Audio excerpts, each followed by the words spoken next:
Moderna recently paid NIH $400 million. Do you believe it creates a conflict of interest for the government employees who are making money now off of the vaccine to also be dictating the policy about how many times we have to take the vaccine? Good morning, Senator. Indeed, we recently made, before Christmas last year, a $400 million payment to the NIH for an old patent that they had developed, not related to COVID, but useful in the development of a COVID vaccine to pay them for their work. It's for the US government to assess how that money should be used. Do you think it creates a conflict of interest for the same people deciding the policy of how often we have to take the vaccine to also be making money the more times we take the vaccine? Yes or no? This is for the government to decide, Senator. You have no opinion on whether or not it creates a conflict of interest. Is there a higher interest or a higher incidence of myocarditis among adolescent males 16 to 24 after taking your vaccine? So thank you for the question, Senator. First, let me say we care deeply about safety, and we're working closely with the CDC and the FDA to Pretty much a yes or no. Is there a higher incidence of myocarditis among boys 16 to 24 after they take your vaccine?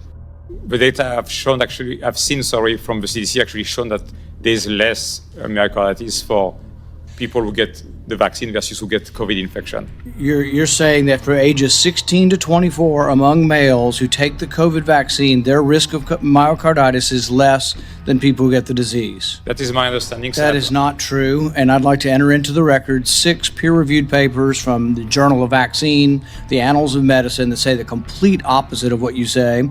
I also spoke with your president just last week, and he readily acknowledged in private that yes, there is an increased risk of myocarditis. The fact that you can't say it in public is quite disturbing.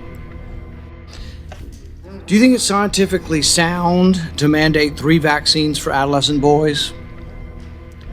This is for the public health leaders to decide, Senator. You've been advocating for it, you've been interviewed, and you've been advocating for boosters. Do you know when the myocarditis is most common among these adolescent boys? After the second dose. When I spoke with your president, he readily acknowledged in private, that maybe there ought to be a discussion whether we ought to have 1 vaccine versus 2 versus 3. If 90% of the myocarditis comes after the second dose, why don't we have a rational discussion about 1?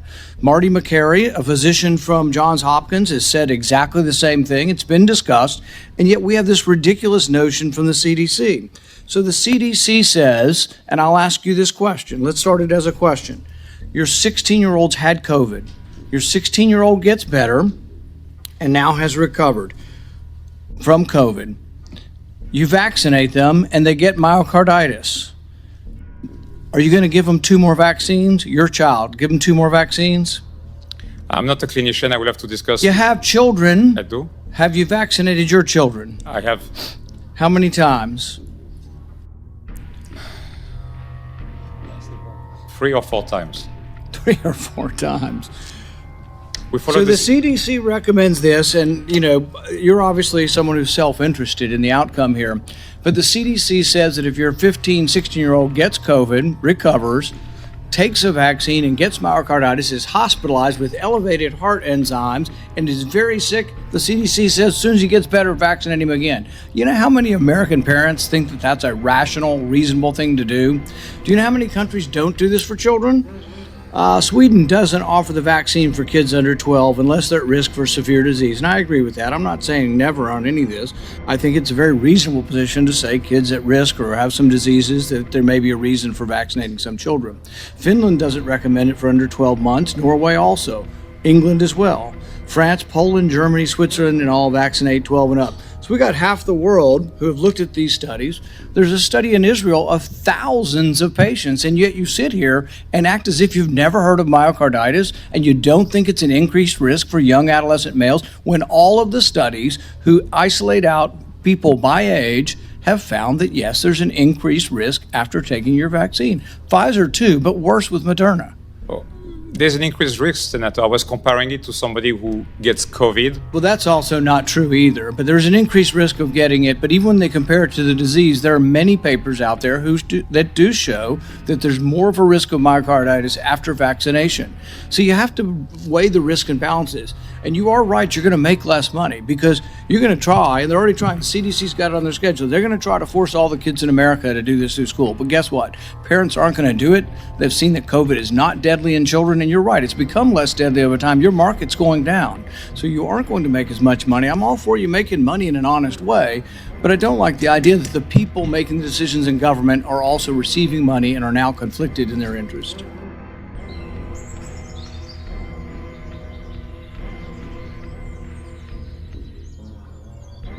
It was announced that the federal government put money into Moderna. The stock prices soared. You became a multi-billionaire overnight. So it's hard for me not to believe that the federal government played a major role in the development of this drug. But here is the main point. I don't want to talk about what happened 3 years ago. We're here today. You're a multi-billionaire. Other people, top executives on your company are multi-billionaires, all developed as a result of the vaccine. And now we have a situation where you are proposing to quadruple the price of the vaccine once the government stockpile runs out. That will mean that not only, and we'll talk about later on the patient assistance program, but in terms of government, in terms of Medicare, Medicaid, other government agencies, taxpayers are going to have to spend substantially more money. My question to you is, given the fact that you have made billions of dollars, that your company has made huge profits, on behalf of the taxpayers of this country, will you reconsider your decision to quadruple the price of the vaccine? So, Chairman Sanders, what we have to do is to deal with the complexity I described, and I'm happy to go into more detail through this hearing. This is not the same product. We used to have 10 doses in each vial. Now we're going to have every vial will have a different dose. This is not the same. I understand it, but quadrupling the price is huge, and I would hope very much that you will reconsider that decision. It's going to cost the taxpayers of this country billions of dollars. Is that something you can do? The volume we had during the pandemic gave us economies of scale we won't have anymore. That is why it's different.